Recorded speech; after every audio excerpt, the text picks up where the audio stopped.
Sekarang ini di Timur Tengah, khususnya di medsos, Twitter, ya, Facebook dan YouTube di Timur Tengah, ini lagi geger, saling berbantah-bantahan antara pro dan kontra bahwa ada enggak siksa kubur itu.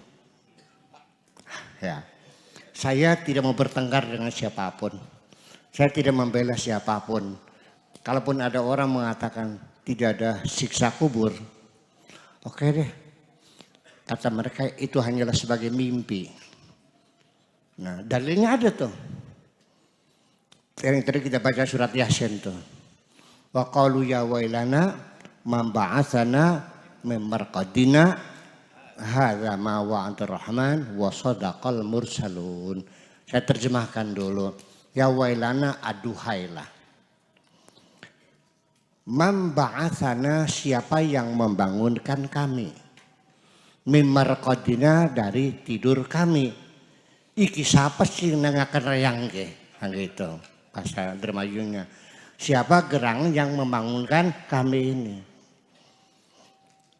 Itu pertanyaan dari manusia yang dibangkitkan dari kubur. Kemudian malaikat menjawab, hadza ma wa'ada rahmanu wa sadaqal mursalun. Makanya di dalam surat Yasin itu ada tanda namanya sakta, artinya koma. Ya wailana ma ba'atsana min marqadina hadza ma wa'ada rahman. Kalau dibacanya langsung ya wailana ma ba'atsana min marqadina hadza, nanti hadzanya isim syarat sebagai sifatnya marqadina. Padahal bukan itu. Ini dua pihak yang berbicara berbeda-beda. Kitanya mengatakan mambah dan marqadina, malaikat mengatakan hadza ma wa'ada rahman wa sadaqal mursalun. Salahnya terlalu besar sekali. Kalau tidak sakta, maka maknanya siapa gerangan yang membangunkan tidur kami ini? Nanti ma wa'ada rahman, Allah tidak berjanji. Gawat kan jadinya. Nah itu. Jadi siapa yang membangun kami? Lalu malaikat menjawab, inilah yang dijanjikan oleh Allah. Gitu. Nah nanti hadanya isti'naf sebagai mubtada, manya isim mausul, wa antur rahman sebagai silatul mausul, fi mahalli raf'in khabarul mubtada. La mahala lahu minal i'rab. Kan semacam itu makanya. Jadi sangat berhati-hati sekali. Dan mumpung saya ingat sekali, tolong Bapak sekalian, tanda-tanda baca dalam Al-Quran tolong dihormati. Itu adalah hasil karya para ulama yang solehin, yang menulis Al-Quran, memberikan tanda-tanda baca. Ini ada satu hal yang tidak dihormati, yaitu dalam Al-Fatihah. Saya ini minta nggak usah dibantah lah ya. Di dalam Al-Fatihah itu alhamdulillahirabbil alamin mandek. Ar-Rahmanir-Rahim mandek. Malik mandek. Padahal setiap ayat itu ada lam alif. Apa maknanya? Alamatul waqfil mamnu. Tidak boleh berhenti. Saya sulit menyalahkannya kan ini seluruh dunia bacanya itu begitu. Alhamdulillahirabbil alamin. Ar-Rahmanir-Rahim. Maliki yaumiddin. Kenapa berhenti-berhenti? Ayat itu bukan tanda berhenti. Makanya para ulama itu dengan tulus mereka kasih tanda baca la. Itu artinya tidak boleh berhenti. Coba kalau berhenti nanti maknanya berubah. Kalau berhenti maknanya berubah. Alhamdulillahirabbil alamin. Kalau berhenti bukan ar-Rahmani dong, isti'naf, ar-Rahmanu. Ar-Rahimu. Jadi Ar-Rahman jadi apa? Jadi khobar li mubtada'in mahdhuf. Wa huwa Ar-Rahmanu. Wal jumlatu minal mubtada'il khabar fi mahalli jarrin sifatu lafzul jalalah. Itu i'rabnya begitu. Tapi bagaimana saya akan mengatakannya? Seluruh dunia di Mekah juga gitu kebacanya. Jadi bakal bisa langkah artinya dihapus saja tanda baca ya. Bisa langkah maknanya mah. Nah itu. Jadi kalau kita berhenti alhamdulillahirabbil alamin. Ada dua. Ar-Rahmanu khobar li mubtada mahdhuf atau Ar-Rahmana. Ya, maf'ulun bihi li fi'lin mahdhuf. Ani ar-Rahman. Tapi kalau ar-Rahmani itu sifatnya lafzul jalal, tidak boleh sifat dan mausuf dipisah pakai jilal. Betul enggak? Sifat dan mausuf boleh kan dipisah? Enggak bisa. Kepada yang terhormat Bapak Bupati Indramayu. Bersama ini saya sampaikan permohonan saya. Itu kan ada mandeknya. Karena kepada Bapak Bupati yang saya hormati bersama. Surat ini saya sampaikan. Enak nggak begitu? Nah disitulah tanda baca dihormati. Ini terserah pada bapak-bapak mau menghormati silakan. Ya tidak, yang apa-apa itu suratnya. Cuma nanti malaikatnya keder kan. Iya, catatnya ini gitu. Itu. Jadi hal-hal yang semacam itu perlu kita perhatikan, dan saya tidak akan mengatakan bahwa orang yang mati selesai tidak ada siksa kubur. Dalilnya ada, ya wailana ma'atul marqadina ada mawadur rahman wa sadaqal musallu, berarti kita ini ditidurkan. Kalau begitu yang ada hanya mimpi. Kata mereka begitu. Saya ingin menjawab, Pak Obek, saya mau nanya punten, ketika Bapak mimpi seram, atau bahasa Arabnya kabus, atau bahasa Inggrisnya nightmare, digedak-gedak di macan, pegel beli Pak? Pegel beli? Kemeringet. Bahkan dari nightmare, mimpi seram yang kita alami di malam hari, itu mempengaruhi pikiran kita seharian tuh.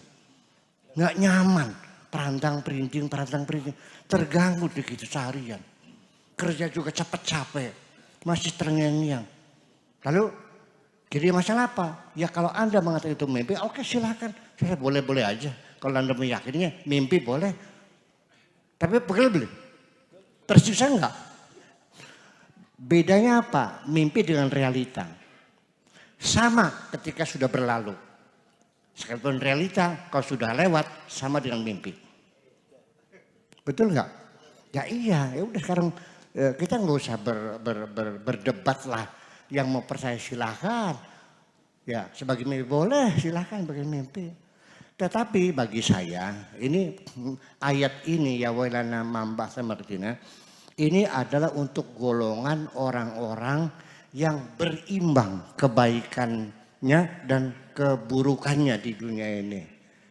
Fa amma man khaffat mawazinuhu fa ummuhu hawiyah. Tetapi kalau fa amma man thaqul mawazinuhu fa huwa fi 'ishatir radiyah, nanti ditimbang 1 gram saja. Almarhum kebaikannya 1 ton. 1 gram. Keburukannya 1 ton. Hanya beda 1 gram. Selamat enggak? Selamat. 1 gram selamat. Yang penting asal grewot gitu. Selamat.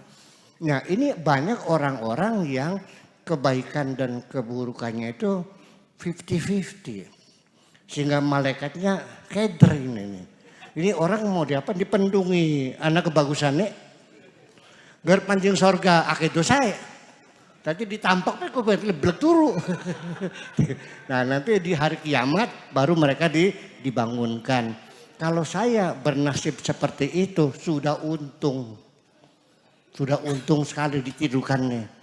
Iya, tapi kalau pulangnya membawa kemusyrikan, membawa dosa-dosa, kemaksiatan, ya tentu jadi ada siksa kuburnya.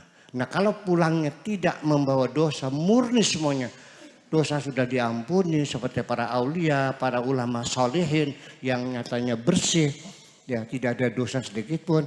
Ya begitu masuk ya nggak usah nunggu kiamat. Ngapain nunggu kiamat? Langsung masuk surga.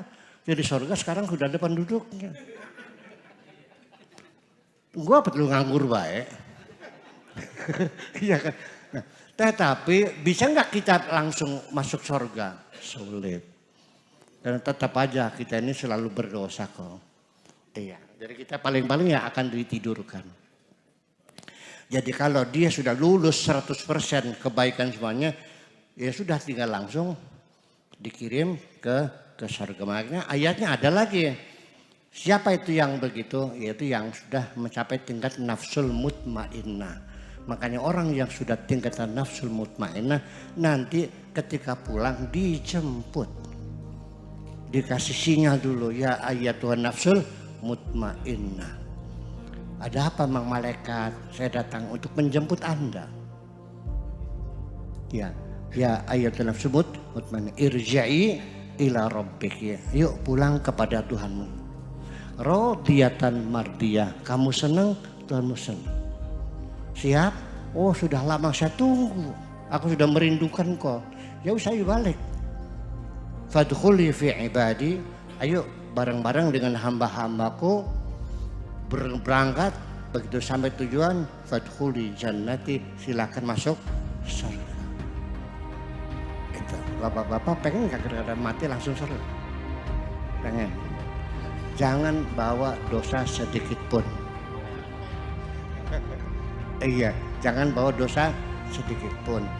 Siapa yang bisa masuk surga tanpa menunggu kiamat? Yaitu ketika pikiranmu melihat batu dan berlian sama. Ketika disajung dan dihina sama. Berarti kamu sudah fana.